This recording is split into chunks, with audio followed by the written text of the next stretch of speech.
Hello tout le monde, j'espère que vous allez tous très bien. Je suis super contente de vous retrouver aujourd'hui dans cette nouvelle petite vidéo.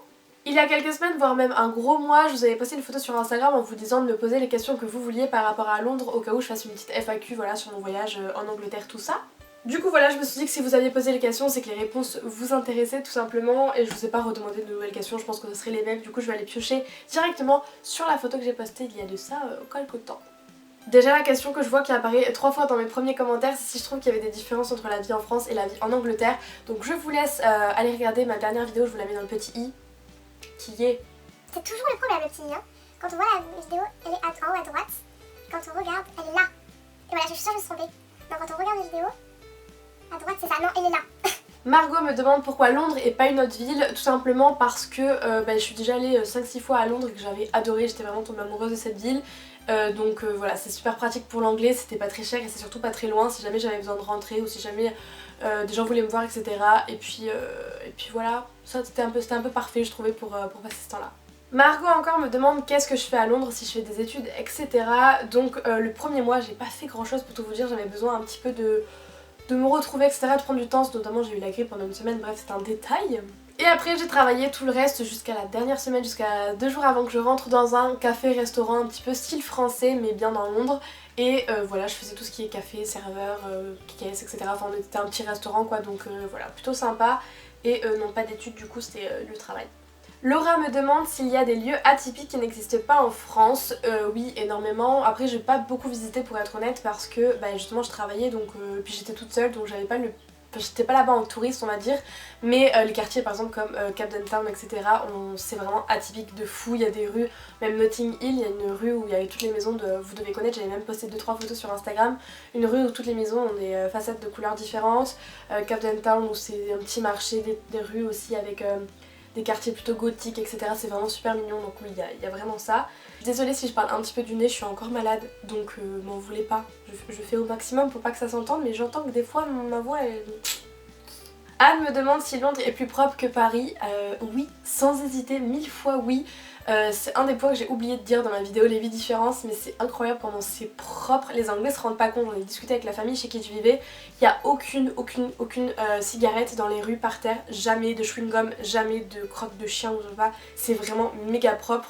Pourtant je vois pas vraiment de différence niveau propreté dans la vie quotidienne des gens, mais je pense qu'ils ont un service de nettoyage ou un respect quand ils sont à l'extérieur de chez eux qui est juste ouf, il n'y a pas de cigarettes, il n'y a rien quoi, c'est vraiment propre, le métro il sent bon, c'est agréable, les sièges ils sont presque neufs, on dirait, enfin c'est vraiment mais 1000 fois plus propre qu'en France. Et Anne me demande aussi qui est le plus accueillant entre Londres et Paris. Encore une fois je dirais Londres, c'est toujours un peu dans le même état d'esprit en fait, c'est que les gens ils sont respectueux entre eux, ils sont vraiment compréhensifs si par exemple vous trouvez pas votre route ou si vous n'arrivez pas très bien à trouver vos mots en anglais et que vous faites un petit peu du charabia, ils essaient toujours de se mettre dans votre peau et de comprendre, même si vous ne conjuguez pas les verbes ou que vous ne mettez pas tous les mots de la phrase, ils essaient toujours de comprendre ce que vous voulez, ils vous posent des questions et ils vous aident vraiment, enfin c'est vraiment dans le... Je l'ai vraiment ressorti comme ça. Alors qu'à Paris il n'y a pas du tout cet accueil comme ça, même s'il y a des quartiers très jolis où on se sent bien etc, il y a d'autres quartiers qui craignent de fou où tu ne peux pas être baladée toute seule etc. Enfin je vis pas à Paris mais je vous dis par rapport à l'expérience, le peu d'expérience que j'ai eu là-bas, donc Londres, 1000 fois Londres. Priscilla me demande, toi qui voulais aller à Londres, que penses-tu de la vie là-bas? J'étais très contente, bon après comme je vous ai dit j'en ai pas vraiment profité au final, j'aurais été à Londres ou à Dunkerque, ça aurait été la même chose, je faisais maison boulot au final, mais quand je sortais pendant les week-ends où je me faisais plaisir, oui j'ai vraiment kiffé, j'adore Londres, je trouve leur métro trop propre, trop pratique, il va partout, c'est génial, leurs bus sont géniaux aussi, ça coûte rien. Et ça fait des tours superbes, leur façon de penser, vraiment tout, j'ai vraiment adoré. Alexia me demande qu'est-ce qui m'a donné envie de faire cette expérience. Déjà depuis toujours j'avais en tête de partir, à la base c'était 1 an, bon ça se trouve je le ferai plus tard mais j'avais toujours eu l'idée de partir toute seule à l'étranger histoire de me former, de me faire je sais pas, de me faire ma propre petite aventure toute seule etc. Et du coup si vous avez suivi, j'ai raté médecine l'année dernière et je devais la recommencer cette année et puis ça n'a pas marché dans ma tête. Du coup j'avais une année plus ou moins pour me former etc. Et du coup je me suis dit je vais vraiment tout consacrer pour l'anglais. Du coup j'ai fait des formations à domicile d'anglais au début et ensuite j'ai direct pensé, enfin j'ai tout de suite associé l'idée de partir à Londres. Du coup voilà, ça s'est fait cette année pendant 4 mois, j'ai profité d'un échec en gros pour remonter la pente et pour me former et ça m'a vraiment fait une bonne expérience. C'était certes quelques mois où j'étudiais pas mais j'ai grandi là-bas, j'ai vraiment... Ça m'a fait du bien, ça m'a fait respirer, je repars plus motivée que jamais et voilà, j'en suis pas du tout déçue de ce petit voyage, ce petit séjour. Anaïs m'a posé plusieurs questions et notamment est-ce que mes proches m'ont manqué, donc oui forcément, après je suis partie que 3 mois et demi donc c'est pas non plus l'horreur, mais après ça dépend des personnes etc. Forcément ça me manquait, c'était dur de pas voir par exemple des amis que je vois tout le temps, que je rejoins etc.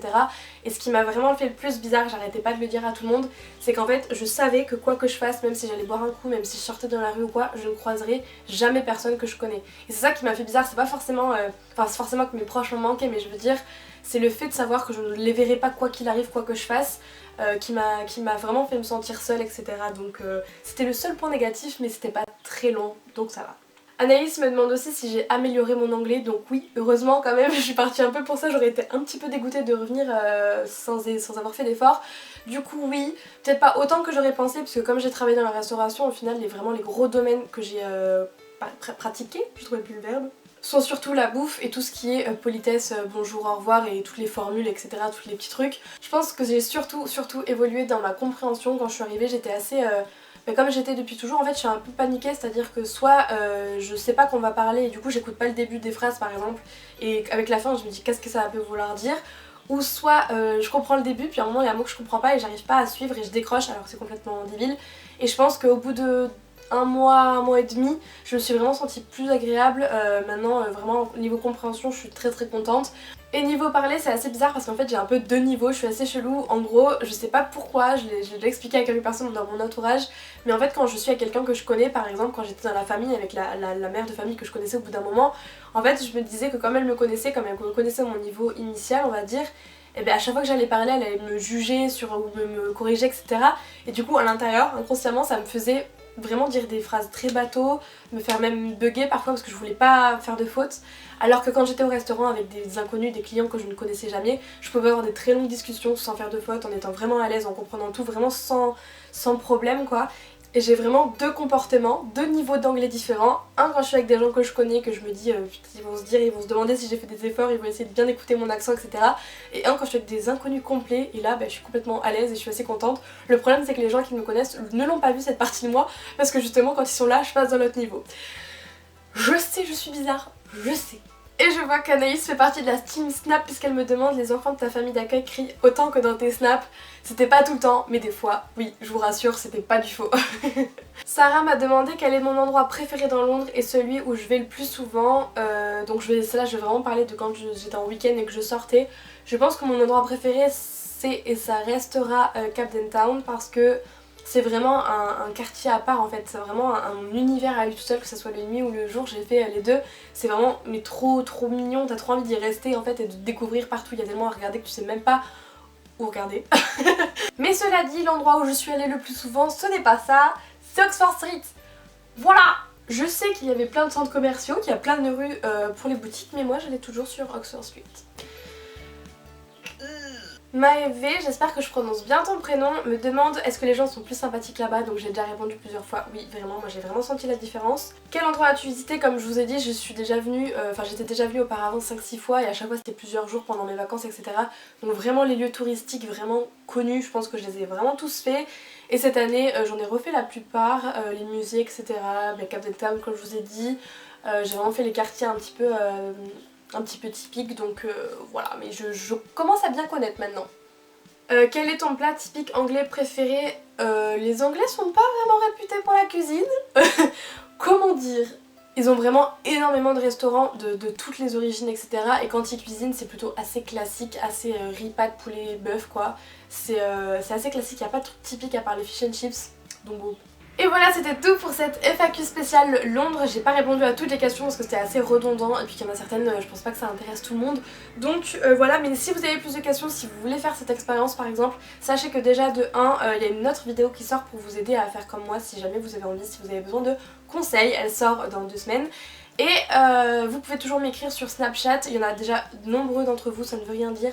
Il y en a déjà beaucoup d'entre vous qui l'ont fait, qui m'ont écrit, qui m'ont envoyé des questions vraiment plus précises, plus pertinentes et j'y réponds avec vraiment beaucoup de plaisir. Si je peux vous aider à faire une expérience comme ça, je le ferai. Du coup j'espère que ça vous aura plu d'en savoir plus sur ce voyage là, vous vous posez des questions tous les jours sur mon Snap, sur mon Instagram, vous me posez des questions tous les jours donc j'espère que j'aurai répondu aux questions principales qui vous taraudent. J'ai dit taraudent.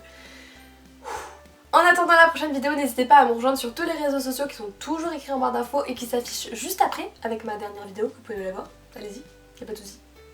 Et moi je vous fais plein de gros bisous et je vous dis à très bientôt. Ciao.